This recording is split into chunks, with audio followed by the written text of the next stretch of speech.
শিক্ষার্থীরা একটি আশা নিয়ে, একটি স্বপ্ন নিয়ে বাংলাদেশ দ্বিতীয়বারে স্বাধীন করেছে। আমরা অনেকটা স্বাধীন হয়েছি এই কথা বলতেই স্বাচ্ছন্দ্য বোধ করছি। কিন্তু এই স্বাধীন বাংলাদেশের শিক্ষার্থীরা যেই স্বপ্ন নিয়ে, যেই আশা নিয়ে আমাদেরকে স্বাধীনতা এনে দিয়েছে, আ শিক্ষার্থী জনতা মিলে যে স্বাধীনতা এনেছে তা কতটুকু সফল হচ্ছে? কতটুকু আ যদিও এই সময়ের মধ্যেই সফল বিফলতার আলোচনা এখনই ওইভাবে করা উচিত হবে না বা করা জুৎসই হবে না। কারণ এখন সবেমাত্র ১-১.৫ মাস হয়েছে তারা এই শাসনামল কিংবা এই কার্যকাল চালিয়ে যাচ্ছেন। তো এই সময়ের মধ্যে আসলে তারা কতটুকু এ পর্যন্ত আ নিজেদেরকে জনগণের সামনে পরীক্ষিত করতে পারলেন? ইতিমধ্যে শোনা যাচ্ছে তারা রাজনৈতিক দল গঠন করবে। তার আগে আমরা একটু আলোকপাত করব। তারা ৯ দফা দাবি করেছিল তথা ৯ টা দাবি করেছিল সরকারের কাছে। ৯ দফা দাবি বলে যেটা আমরা জানি ছাত্রদের পক্ষ থেকে। তারা সেই দাবিগুলোর প্রতি কতটুকু এখন আলোকপাত রেখেছে বা দৃষ্টিপাত রেখেছে। চলুন আসলে ৯ দফাতে কি ছিল আমরা একটু জেনে আসি। ৯ দফা দাবির মধ্যে ছিল প্রধানমন্ত্রী শেখ হাসিনাকে ছাত্র হত্যার দায় নিয়ে জাতির কাছে প্রকাশ্যে ক্ষমা চাইতে হবে। দ্বিতীয় দাবিটি ছিল আইনশৃঙ্খলা রক্ষাকারী বাহিনী ও আওয়ামী লীগ সন্ত্রাসী কর্তৃক ছাত্র হত্যার দায় নিয়ে স্বরাষ্ট্রমন্ত্রী আসাদুজ্জামান খান কামাল, সড়ক পরিবহন ও সেতুমন্ত্রী ওবায়দুল কাদের, শিক্ষামন্ত্রী মহিবুল হাসান চৌধুরী নওফেল, আইনমন্ত্রী আনিসুল হককে মন্ত্রী পরিষদ এবং দল থেকে পদত্যাগ করতে হবে।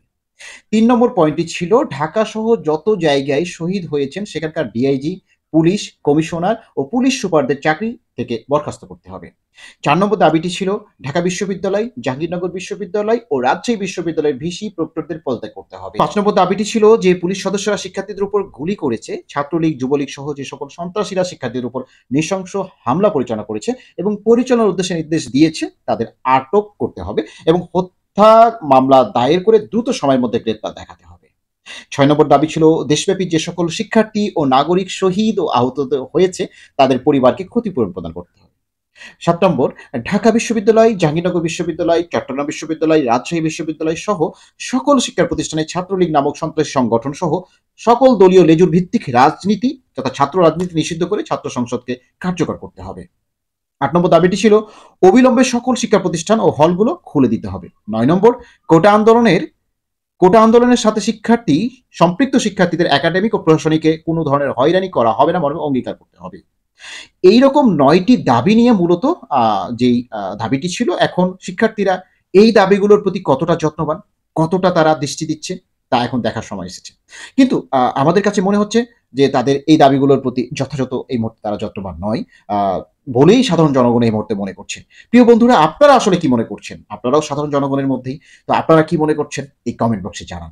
আসলে তারা এই ছাত্ররা যেই ৯ দফা দাবি নিয়ে যে আন্দোলন করেছিল, তাদের এই দাবিগুলোর প্রতি তারা এখন কতটা যত্নবান? নাকি দাবিগুলো থেকে সরে গিয়ে তারা এখন পুরো মাত্রার রাজনীতিতে ব্যস্ত হয়েছে কিংবা মন্ত্রীতে বা উপদেষ্টাতে জায়গা পেয়ে তারা এখন এই সবকিছু বেমালুম ভুলে গেছে? তারা কি তাদের যেই দায়িত্ব নিয়ে বা যেই আশা নিয়ে আমাদেরকে স্বাধীনতার একটা আভাস দিয়েছে, স্বাধীনতার একটা স্বাদ দিয়েছে, সেই স্বাদ বা সেই আভাস কি তারা এখন কমপ্লিটলি সেই কার্যক্রমগুলো চালাতে পারছে কিনা, কন্টিনিউ করতে পারছে কিনা, নাকি তারা সেখান থেকে সরে গেছে? এই টোটাল বিষয়গুলো নিয়ে আপনাদের মতামত চাচ্ছি। আপনারা কি ভাবছেন? আসলে তারা কতটুকু এই দায়িত্বের মধ্যে আছে, কতটুকু তাদের এই কমিটমেন্টের মধ্যে আছে আপনারাই জানান। আপনারাই হচ্ছেন সকল কিছুর বড় বিচারক।